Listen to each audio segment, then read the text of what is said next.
I was riding in the car the other day, and this was actually more like 2 weeks ago because I've had this Devo sitting on my phone for 2 weeks.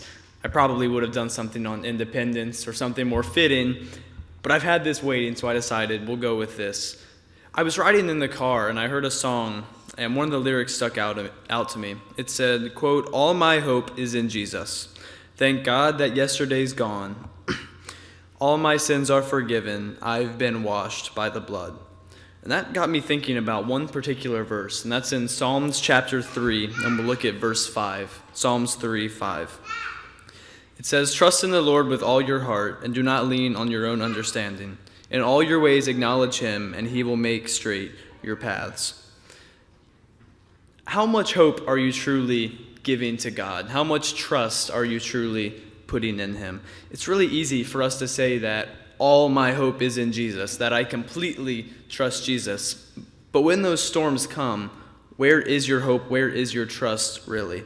The key word in that song that stuck out to me was, "Thank God that yesterday's gone." That's telling me that the writer of this song was thinking that yesterday did not go the way he thought it should. If you look through the Bible, that happens to almost every single character we see mentioned. Something's gone wrong, usually very wrong, at some point in their life.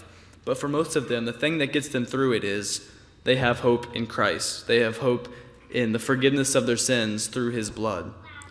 So my first challenge to you would be, make sure your hope is fully in Jesus so that when those hard times come, you have that base, something you can fall back on. It's really easy to let our hope fall into money, or let our hope fall into a career, something new we want to purchase, or even into our relationship with your husband, your wife, your kids, your friends. And those are all great things, but they're not where our hope truly needs to be. We're going to flip over to 1 Samuel chapter 17 if you wanted to turn there as well. 1 Samuel 17, verse 38. Well, this is the story of David and Goliath, as I'm sure you knew.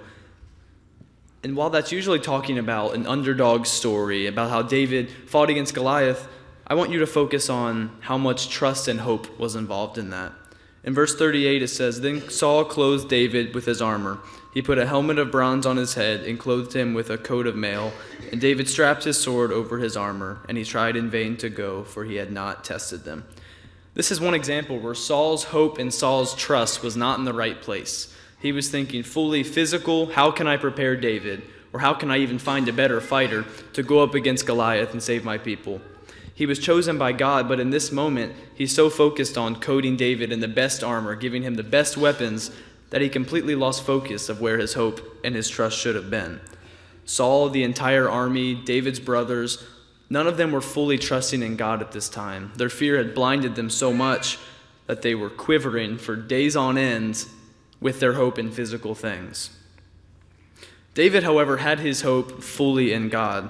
He says to Goliath in verse 45, "Then David said to the Philistine, 'You come to me with a sword and with a spear and with a javelin, but I come to you in the name of the Lord of hosts, the God of the armies of Israel, whom you have defied.'" David completely understood where his hope needed to be. He wasn't focused on getting the best armor. He wasn't focused on what he was going to get if he beat Goliath. He was focused on trusting in God to bring him through the task at hand and then giving God the glory at the end of it.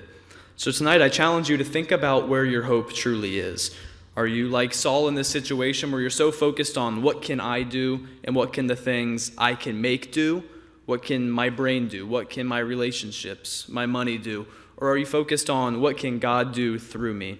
What can I do by letting God work through me and having my hope in him to further his kingdom? So tonight, if you're struggling in any way with hope, if you feel like you've lost hope, if you want to start a journey with Jesus through baptism so you can have that forgiveness of sin, so you can have Christ as your rock, I encourage you to come forward as we stand and sing.